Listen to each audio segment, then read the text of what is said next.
Good morning students. Online class में आप सभी का स्वागत है। आज हम लोग पढ़ेंगे भक्तिन कहानी के पेज संख्या 83 की व्याख्या। तो इसमें लेखिका ने यह बताया है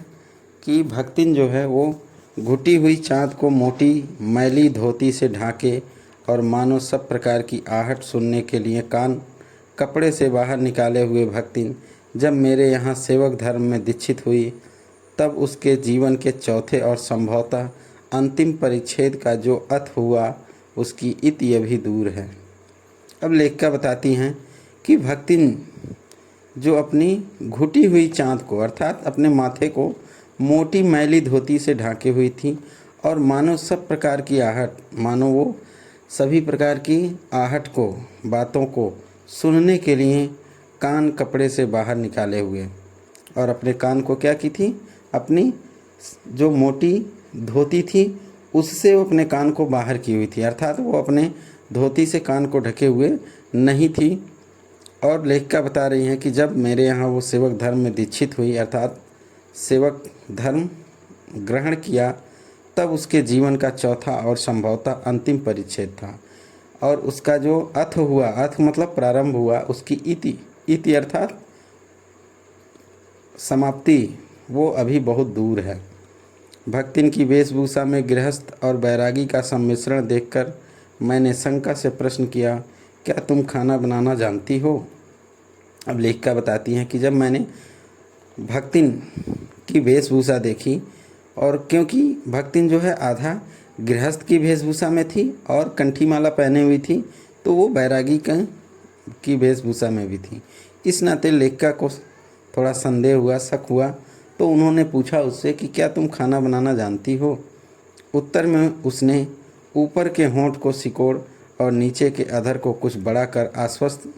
आश्वासन की मुद्रा के साथ कहा, ई कौन बड़ी बात आए, रोटी बनाए जानित है, दाल रांध लईत हैं, साग भाजी छौंक सकित है और बाकी का रहा। अब लेखिका जब वो पूछती हैं कि क्या तुम खाना बनाना जानती हो, तो उसने भी बड़े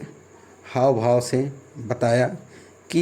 ये कौन बड़ी बात है, खाना बनाना कौन सी बड़ी बात है, रोटी बना लेती हूँ, दाल रांध लईत हैं मतलब दाल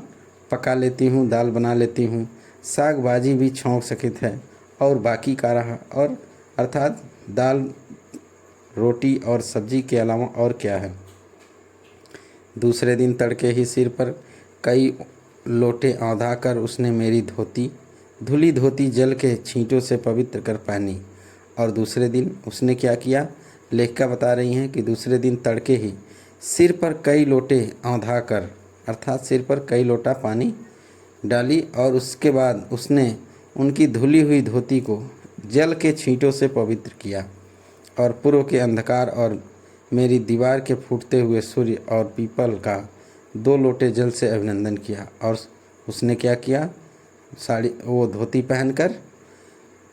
पूर्व का जो अंधकार था और लेखिका के दीवार से फूटते हुए सूर्य को जल दिया और पीपल का पेड़ था वहाँ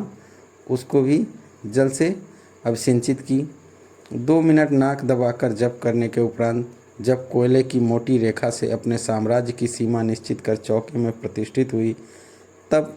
मैंने समझ लिया कि इस सेवक का साथ टेढ़ी खीर है। लेखिका बता रही हैं कि जब वो सूर्य और पीपल के वृक्ष को जल देने के बाद 2 मिनट तक नाक दबाकर जप किया और उसके पश्चात जब वो किचन में अर्थात यहाँ लेखिका ने लिखा है चौके में, चौका मतलब यहाँ किचन से है, जो आज किचन लोग बोलते हैं, तो उसमें जब वो प्रतिष्ठित हुई तो उसने क्या किया, एक मोटे कोयले से एक रेखा खींच दी कि इधर किसी को आना नहीं है। तो लेखिका ने समझ लिया कि यह जो सेवक है, जो मेरी सेविका है, उसके साथ रहना टेढ़ी खीर है अर्थात बहुत कठिन है। अपने भोजन के संबंध में नितांत बीतराग होने पर भी मैं पाक विद्या के लिए परिवार से प्रख्यात हूँ। और लेखिका अपना बता रही हैं कि भोजन के संबंध में वो नितांत बीतराग अर्थात बहुत अधिक प्रेम न होने पर भी वो भोजन की विद्या में बहुत ही प्रसिद्ध थी, प्रख्यात थी। कोई भी पाक कुशल दूसरे के काम में नुक्ता चीनी बिना किए रह नहीं सकता। वो कह रहे हैं कि जब कोई पाक कला में से परिपूर्ण होता है, अर्थात उसको सब कुछ बनाने आता है, तो वह बिना दूसरे के काम में नुक्ताचीनी किए, अर्थात उसमें कुछ कमियां निकाले रह नहीं पाता। पर जब छूत पाक का प्राण देने वाले व्यक्तियों का बात बात पर भूखा मरना स्मरण हो आया और भक्तिन की शंका कुल दृष्टि में छिपे हुए निषेध का अनुभव किया, तब कोयले की रेखा मेरे लिए लक्ष्मण के धनुष से खींची हुई रेखा के सामने दुर्लभ हो उठी। और लेखिका बता रही हैं कि जब उसने ऐसा किया, कोयले से एक रेखा खींच दी, तो मेरे लिए भी वह लांघना दुर्लंघ हो गया, मतलब बहुत ही कठिन हो गया उसको पार करना, जैसे वो लक्ष्मण की से खींची हुई रेखा हो, लक्ष्मण के धनुष से खींची हुई रेखा हो।